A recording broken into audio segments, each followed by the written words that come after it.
আজ ভোর 5টার গাড়িতে সোনা মেয়ে ফিরে আসবে নিজেদের বাড়িতে, সোনা মেয়ে ফিরে আসবে নিজেদের বাড়িতে। ভোর 5টার গাড়িতে সোনা মেয়ে ফিরে আসবে নিজেদের বাড়িতে, সোনা মেয়ে ফিরে আসবে নিজেদের বাড়িতে, সোনা মেয়ে ফিরে আসবে নিজেদের। আজকের আমার বিরাট আনন্দের দিন, কারণ আগামীকাল আমার মেয়ের জন্মদিন। মেয়েকে বলেছিলাম মা তুই গ্রামে পড়াশুনো কর, মেয়ে বলে না বাবা আমি বিদেশে পড়াশুনো ডাক্তার হয়ে আমি সমাজকে বুঝিয়ে দেবো। মেয়ে ট্রেনে উঠে আমাকে ফোন করেছে বাবা আমি ভোর 5টায় বাড়ি ফিরবো। মেয়ে যে বাড়ি ফিরলে কত যে আনন্দ হবে আপনাদের আমি বোঝাতে পারবো না। সোনা মেয়ে ফিরে আসবে নিজেদের বাড়িতে, সোনা মেয়ে ফিরে আসবে নিজেদের বাড়িতে, সোনা মেয়ে ফিরে আসবে নিজেদের। আরে বাবা আসবে আসবে, অত চিন্তার কি আছে? আমি বলি লক্ষ টাকা নিমন্ত্রণ হয়ে গেছে তো, যদি ত্রুটি থাকে তুমি নিমন্ত্রণ করে আসতে পারো। শোনা আমি সমস্ত বন্ধু বান্ধবকে নিমন্ত্রণ করে ফিরে এসেছি। শোনো এই সময় যদি আমাদের ছেলেটা বাড়ি থাকতো কত ভালো লাগতো বলো। অল্প বয়সে ছেলেটা বিয়ে করেছিল বলে তুমি বাড়ি থেকে তাকে বের করে দিয়েছো। এই জন্মদিনে দুই ভাই বোন এক জায়গায় থাকলে কত না ভালো লাগতো বলো তো। ওসব কথা ছেড়ে দাও। আমি কি বলি শোনো, তোমার যদি গ্রামের কোনো মানুষকে বলতে ইচ্ছে হয় তুমি বলে আসতে পারো। আমি সমস্ত গ্রামের বন্ধু বান্ধবকে নিমন্ত্রণ করে ফিরে এসেছি। শোনো না অনেক রাত হয়ে গেছে, সকাল হলে আমার কত কাজ, এসো তুমি ঘুমাবে। তোমার শুধু খায় আর ঘুমায়, আমি তো বাবা আমার একটা চিন্তা ভাবনা আছে। আমি কি বলি শোনো, তুমি ঘুমাও, তুমি ওখানে ঘুমিয়ে পড়ো। এক কাজ করো তুমি ঘুমিয়ে পড়ো, টিভি খবরে দেখে যদি ঘুম পায় তবে আমি ঘুমিয়ে পড়বো।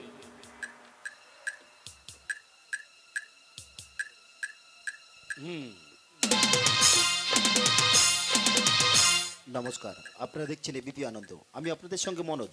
এখনকার বিশেষ বিশেষ তাজা টাটকা খবর। উড়িষ্যার বালেশ্বরে ভয়াবহ ট্রেন দুর্ঘটনা। হাওড়া গ্রামে করুণামণ্ডল এক্সপ্রেস লাইনচ্যুত হয়ে একটি মালগাড়ির উপর উঠে গিয়েছে। অপর দিক থেকে আসা চেন্নাইগামী যশবন্ত এক্সপ্রেস তার পেছনে এসে অ্যাক্সিডেন্ট করেছে।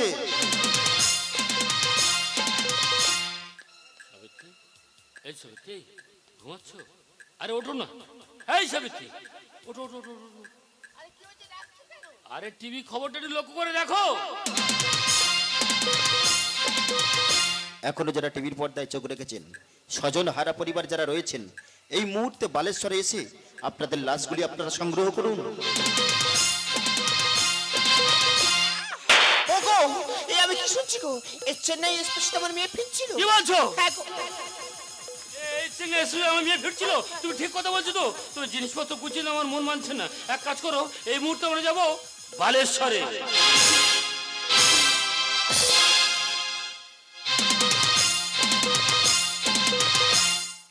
বিশেষ ঘোষণা, ট্রেন দুর্ঘটনায় যে সমস্ত মানুষ প্রাণ হারিয়েছে তাদের সমস্ত লাশের ছবি এই ফটোগ্রাফে রয়েছে। যদি কোনো স্বজনহারা পরিবার এসে থাকো, তোমাদের লাশগুলি তোমরা সংগ্রহ করে নিয়ে যাও।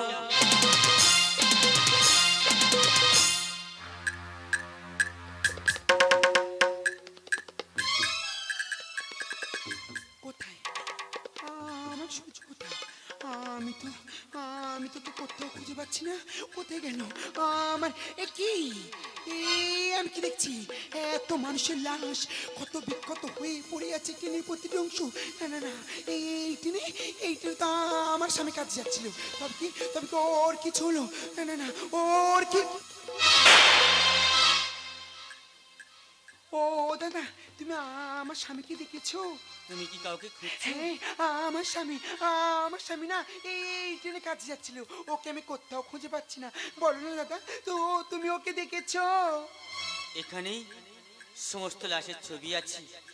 তোমার স্বামী কি তুমি খুঁজে নাও। না না না, আমার স্বামী লাশ না, হতে পারে না, কিছুতেই না, কিছুতেই না।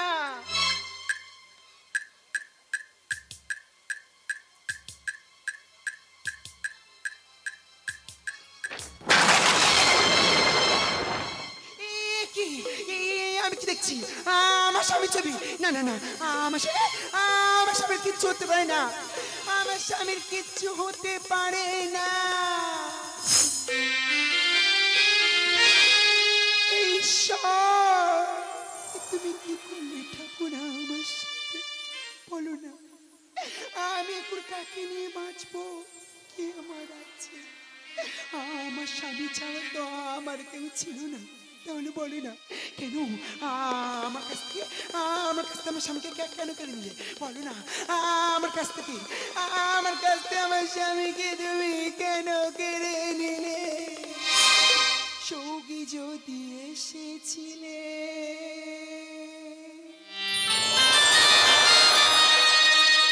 কেন চলে গেলে? কোন জনমের তুমি প্রতিশোধ নিলে?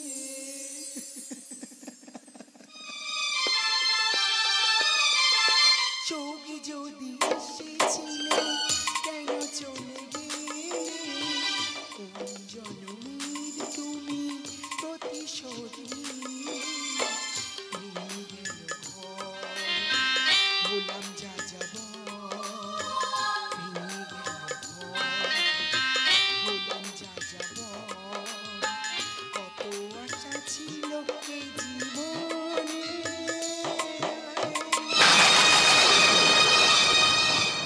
কি পেলাম তার প্রতিদানে? কি পেলাম তার প্রতিদানে? সৌগি যদি এসেছিলে কেন চলে গেলে? কোন জনমের তুমি প্রতিশোধ নিলে? কোন জনমের তুমি প্রতিশোধ নিলে? কোন জনমের তুমি প্রতিশোধ?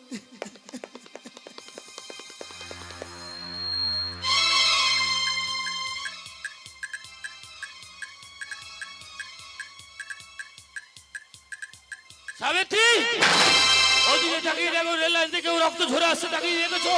আর ওদিকে তাকিয়ে দেখো, মানুষের লাশ কেমন কুকুরে ছিঁড়ে ছিঁড়ে খাচ্ছে, তাকিয়েছো? সাবিত্রী, আমি এখানে তো কোনো মানুষ দেখতে পাচ্ছি না। কোথায় গেলে আমার মেয়ের খবর পাবো বলো না সাবিত্রী? ওগো, এই দিকটা আমার মেয়েকে আমি খুঁজে পেলাম না। চলো না গো, ওই দিকটা একটু খুঁজে আসি। চলো। বাবু, ও বাবু, আমার মেয়েকে দেখেছো বাবু? তুমি কি কাউকে খুঁজছো? আমার মেয়ে ভোর 5টায় বাড়ি ফেরার কথা, সে তো বাড়ি ফিরল না, তার জন্য এসছি। বলো না বাবু, আমার মেয়েকে তুমি দেখেছো? এখানেই সমস্ত লাশের ছবি আছে। তোমার মেয়ে কি তুমি খুঁজে নাও। সাবিত্রী, আমার মেয়ের জন্মদিন, আর আমার মেয়ের আমি লাশ খুঁজতে এসেছি। এ কঠিন পরীক্ষা আমার দিতে বলো না সাবিত্রী। তুমি যাও, তোমার মেয়ের লাশ তুমি খুঁজে আনো, তুমি খুঁজে আনো। ওগো, তুমি ঠিকই বলেছো। আমি আমার মেয়েকে আমি খুঁজে নেবো, কারণ আমি যে মা, আমি ওকে 10 মাস 10 দিন গর্ভে ধারণ করেছি। আমি ওকে ঠিক চিনতে পারবো গো, আমি ওকে ঠিক চিনতে পারবো।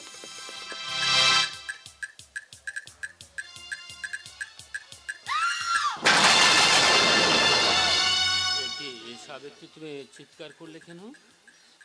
ওগো, দেখো না গো, ওই ছবিটি কার? ও আমার মেয়ের ছবি না? তাহলে আমার গ্রামের কোনো মানুষ হবে, তাই না?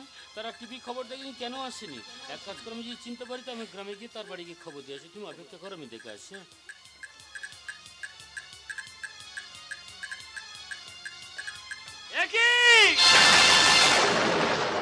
সাবিত্রী, আমি কার ছবি দেখলাম? এ তো আমার ছেলের সূর্যের ছবি। সাবিত্রী, আমি মেয়ের খুঁজতে এসে আমার ছেলের ছবি কেন দেখলাম সাবিত্রী? ও, আমি বুঝতে পেরেছি সাবিত্রী, ছেলেটা না বিদেশে কাজে যাচ্ছিল, হঠাৎ ট্রেন অ্যাক্সিডেন্টে ছেলেটা অকালে হারিয়ে গেছে। তুমি কাঁদছো সাবিত্রী? এর জন্য আমি কাকে দায়ী করবো? এর জন্য আমি তোমাকে দায়ী করবো। তুমি যদি মেনে নিতে, তাহলে আমার ছেলের মরা মুখ দেখতে হতো না। সেদিন তুমি যদি মেনে নিতে, আমার মেয়েকে মরা মুখ দেখতে হতো না। বলো না সাবিত্রী, আমার দুটো জীবনকে আমার কাছে ফিরে দাও সাবিত্রী, আমার কাছে তুমি ফিরিয়ে দাও।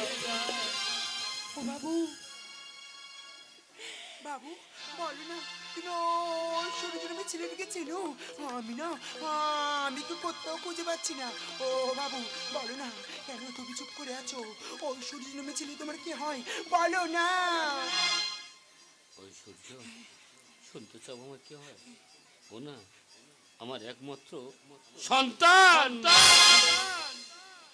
ওই সূর্য তোমার কি হয়? ওনার সাথে তোমার কিসের পরিচয়?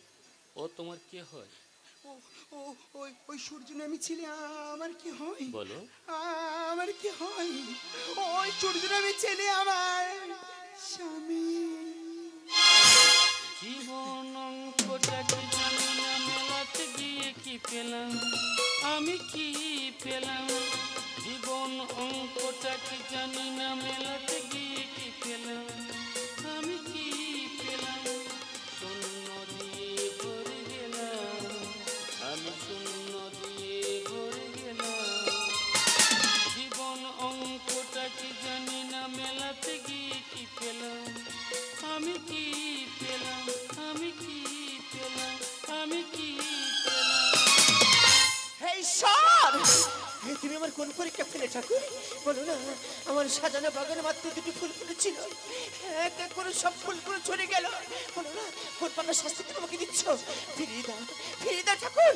তুমি আমার বুকে আমার সন্তানদের তুমি ফিরিয়ে দাও, ফিরিয়ে দাও, তুমি ফিরিয়ে দাও। কাঁদছো? কার জন্য কাঁদছো? আমার স্বামীর জন্য? আরে বাবা, আমার স্বামী তোমাদের কেউ হয় না তো? তোমাদের যদি বা কেউ হতো তাহলে বলো না সেদিন কেন তাড়িয়ে দিয়েছিলে? ঝড় জল রাত্রি কি দোষ করেছিলাম? একে অপরের ভালোবেসেছিলাম বলি? ও ভালোবাসা বুঝি এতটাই ভুল? ভালোবাসা বুঝি ঝড় জল রাতে বাড়ির ভিতর থেকে বের করে দিতে হয়? শুধুমাত্র তোমাদের কারণে, তোমাদের কারণে আমার স্বামী আমার তো অনেক দূরে চলে গেছে। ফিরিয়ে দাও আমার স্বামীকে, আমার কাছে ফিরিয়ে দাও। চুপ করে কেন? আমার স্বামীকে, আমার স্বামীকে আমার কাছে ফিরিয়ে দাও। কেউ নেই গো, আমার স্বামী ছাড়া যে আমার কেউ নেই। আমি তোমাদের কাছে আঁচল পেতে ভিক্ষে চাইছি, আমার স্বামীকে আমার কাছে এনে দাও। জীবন নাটকের শেষ অধ্যায় দাঁড়িয়ে দাড়িপালা রোদন করে বিচার করে আমি এই সিদ্ধান্ত এলাম, একটা হতভাগী আঁচল পেতে ভিক্ষা করছে মানুষের কাছে, বলছে আমার স্বামী আমার কাছে ফিরিয়ে দাও। অপরদিকে মা 10 মাস 10 দিন গর্ভে ধরে দুটো সন্তানকে হারিয়ে দিয়ে পাগলের মতো হয়ে গেছে। মানুষের কাছে বলছে আমার দুটো সন্তান আমার কাছে ফিরিয়ে দাও। আমি বাবা, বিচার আপনাদের কাছে, বলুন না আমি কি করব? আমি কাঁদবো না হাসবো? বলুন না আমি কাঁদবো। ওগো, ওগো তোমার কি হয়েছে? তুমি অমন করছো কেন? বলো না তোমার কি হয়েছে? বলো না তোমার কি হয়েছে? তুমি কি পাগল হয়ে গেছো? তাই মনে মানি না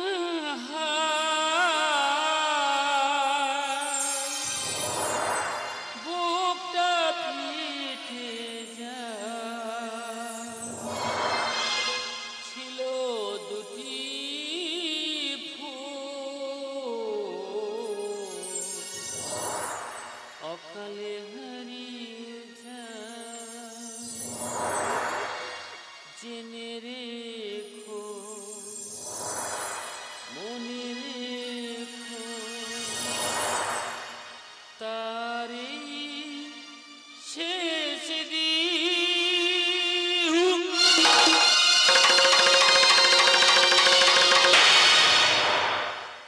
উড়ে গেল খাঁচার পাখি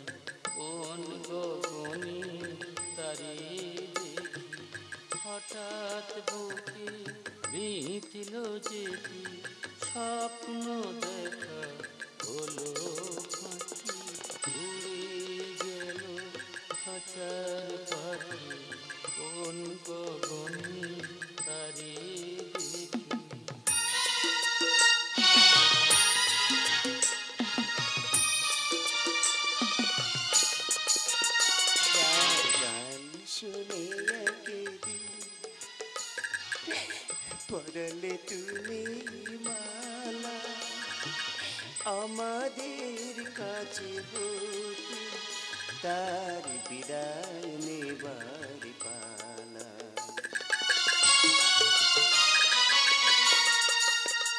যার গান শুনে একদিন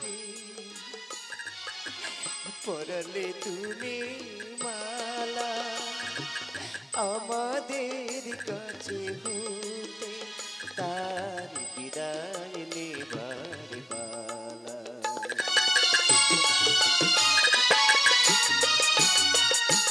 কত তারা লোকে মনিরা বলো কি, কত তারা লোকে মনিরা কি বলো কি। রাম কৃষ্ণের লেখা গান হলো যে অবসান, রাম কৃষ্ণের লেখা গান হলো যে অবসান।